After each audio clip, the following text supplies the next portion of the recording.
You've probably heard about stress, which is public enemy number one of your health. You've been told it destroys your muscles, makes you gain weight, and fries your brain.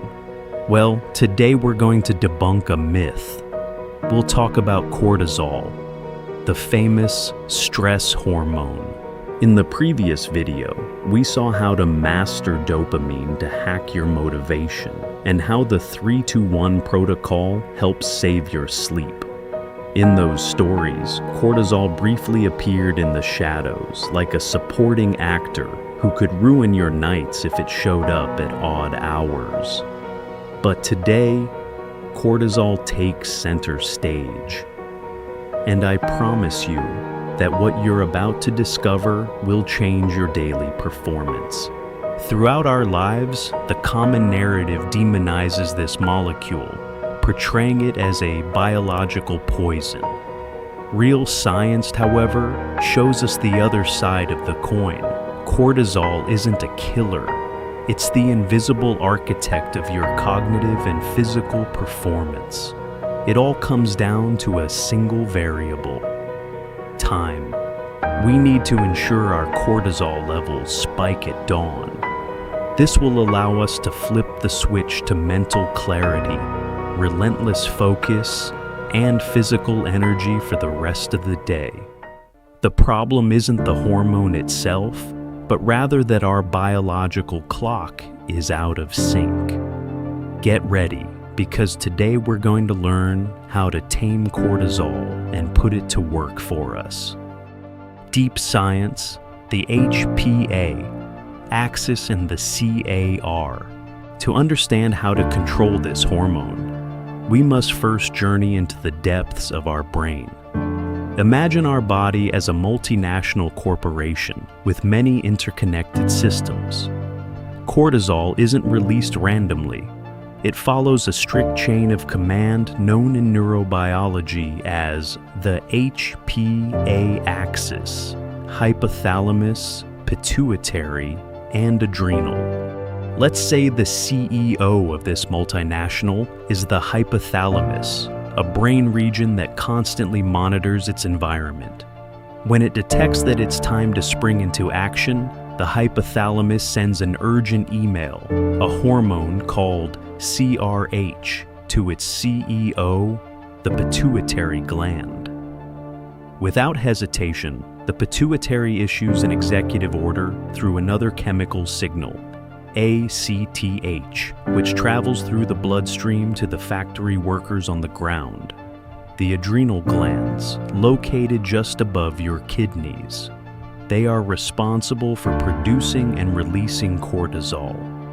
When this chain of command functions with precision and synchronization, your biology operates at peak efficiency. The most critical moment of this process occurs as soon as we open our eyes in the morning. In scientific literature, this phenomenon is known as CAR, cortisol awakening response. Under healthy conditions, between 30 and 45 minutes after waking up, your cortisol levels experience a massive surge of up to 50% compared to nighttime levels. Far from being a problem, this morning spike is a top-notch survival and cleansing mechanism.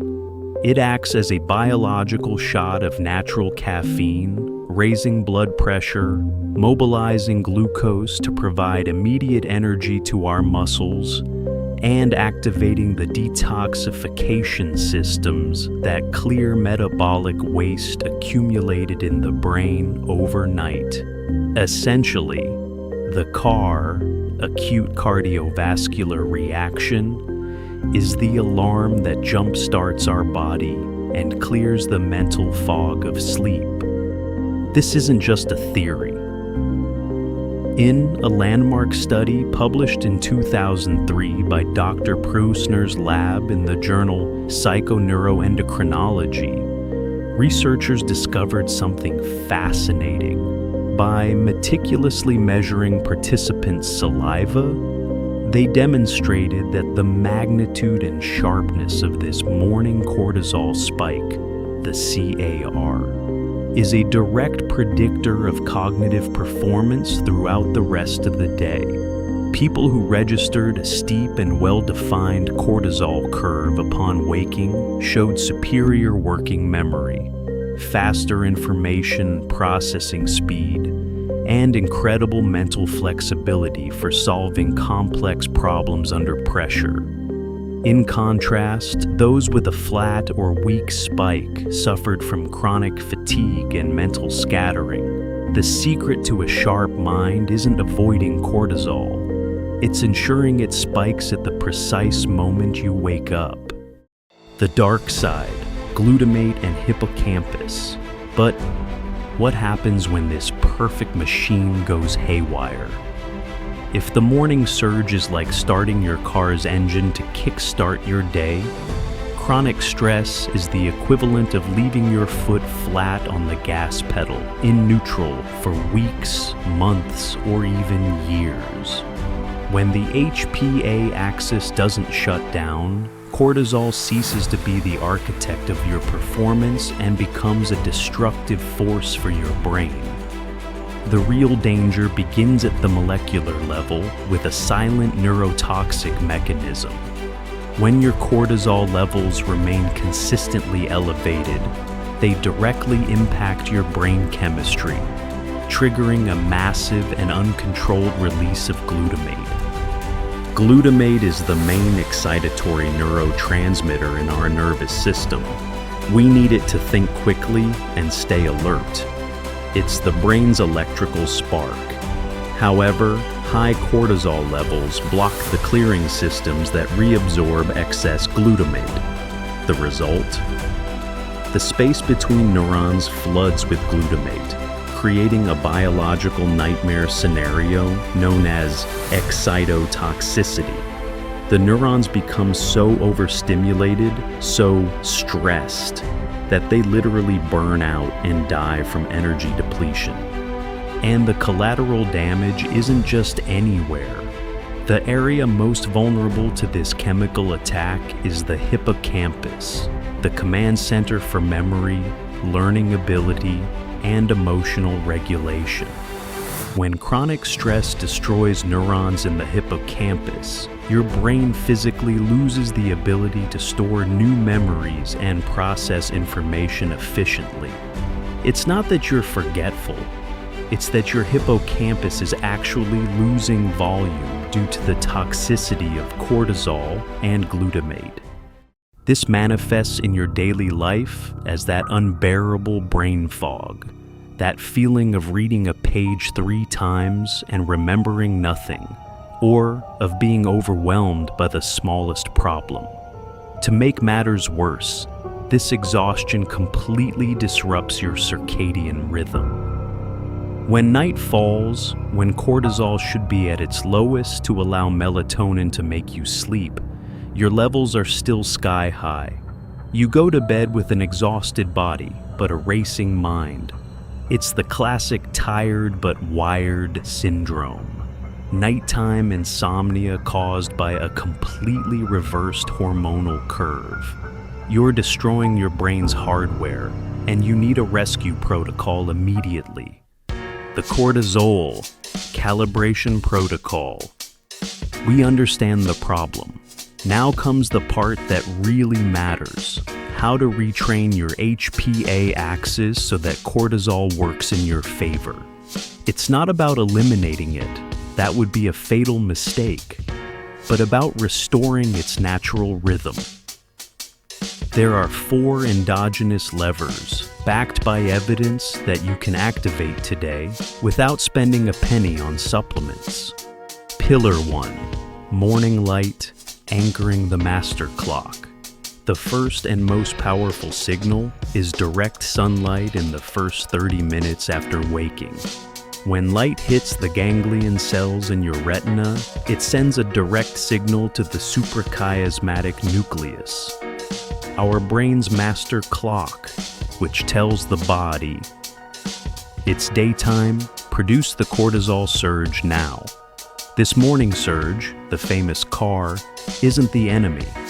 It's what kickstarts your metabolism, your mental clarity, and, crucially, schedules the cortisol drop 12 to 14 hours later, paving the way for nighttime melatonin. Pillar 2. High-intensity morning. Exercise, the peak, that programs the decline. Here's the paradox that surprises most people. Deliberately raising cortisol levels in the morning is what allows you to have low cortisol levels at night.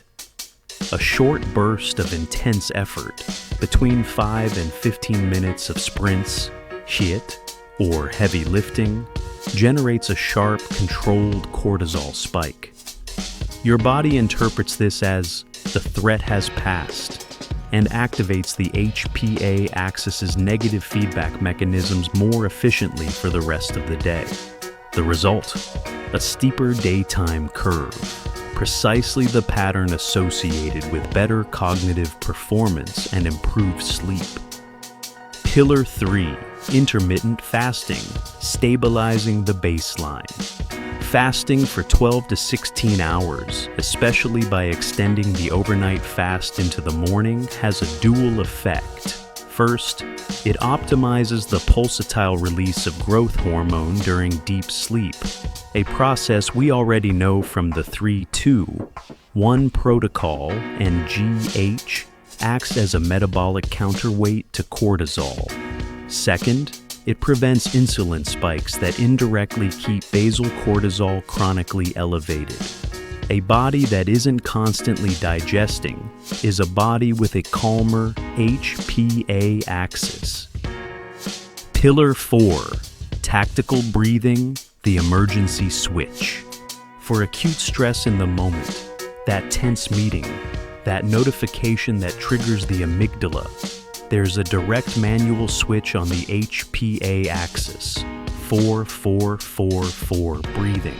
Inhale for 4 seconds, hold for 4 seconds, exhale for 4 seconds, hold empty for 4 seconds. This rhythm activates the vagus nerve, increases heart rate variability, and sends the hypothalamus an unmistakable signal of safety in real time. Let's get to the central idea I want you to take away from this video. For years, cortisol has been portrayed as the villain of modern biology. But cortisol isn't your enemy. It's your energy compass. It's the hormone that tells every cell in your body what time it is, when to wake up, when to perform, and when to shut down. The problem was never its existence. It was its desynchronization. The secret was never eliminating cortisol. It was taming its rhythm. And now you have the 4 tools to do it: light, movement, fasting, and breath. So here's my question for you. Of these 4 protocols, which one will you put into practice starting tomorrow? Write it in the comments. I want to read your choice and, in a week, ask you how it went. But this energy compass we've just calibrated doesn't work alone. There's another molecule that determines whether, with all this finely tuned rhythm, your brain decides to grow or shrink. That's the piece that connects everything we've seen so far. And that's what we'll talk about in the next video.